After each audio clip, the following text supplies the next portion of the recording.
With the introduction of GD02, the most interesting archetype included was the age ramp engine that bumps several smaller units HP and AP once level 7 is reached.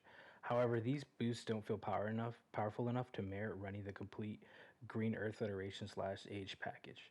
This has led me to think about other utilizations of this ramp system, with the most obvious being ramping up to level 8 for the Wing Zero.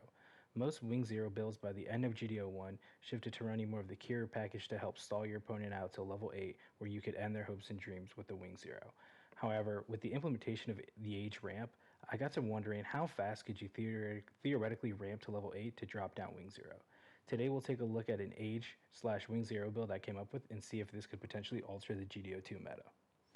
The deck list primarily consists of Green Earth Federation / age cards, with the only other archetype being the Wing Gundam Bird mode, the Wing Gundam, and the Wing Zero.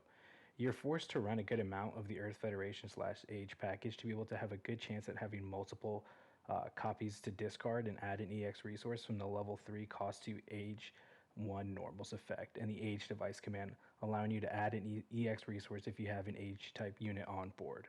We're keeping the Wing Gundam Bird mode into the deck just to give us the maximum amount of ramp options, even though the age 1 normal is the preferred method of ramp, given it helps us with the age device command requirement and it costs 1 less than the Wing Gundam Bird mode.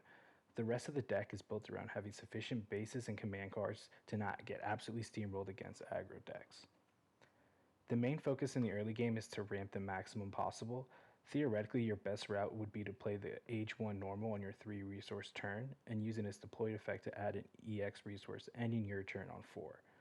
I also don't recommend linking the unit with Flit at any time unless you already have a Wing Zero in hand, due to its linked effect of searching the top 3 cards for another Earth Federation / age device command, since you could potentially be bottom decking your Wing Zero copies. You start next turn on 5, and the best possible route would be again to ramp another EX resource and ending your turn on either 6 or 7. That way, on your next turn, you could potentially drop down the level 7 age breach unit or the breach Wing Gundam, and then the turn after that, hopefully dropping down a Wing Zero. The main issue that this deck presents, though, is surviving to the point where you're able to reap the rewards of all this ramping that you're doing in the early game, and that's how we kind of built the commands and the bases around. So I put 5 bases into this deck, but there may be a case for 6.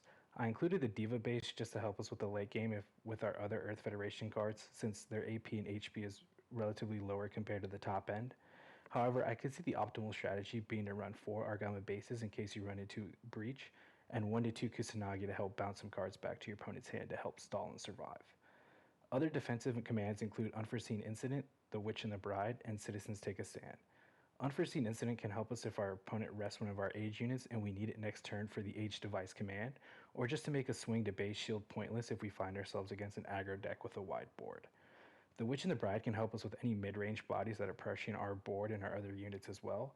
Finally, I included Citizens Take a Stand to help our Earth Federation / age units get an AP boost potentially before level 7, or if we don't want to link any of them with Flit yet because we don't have a Wing Zero in hand.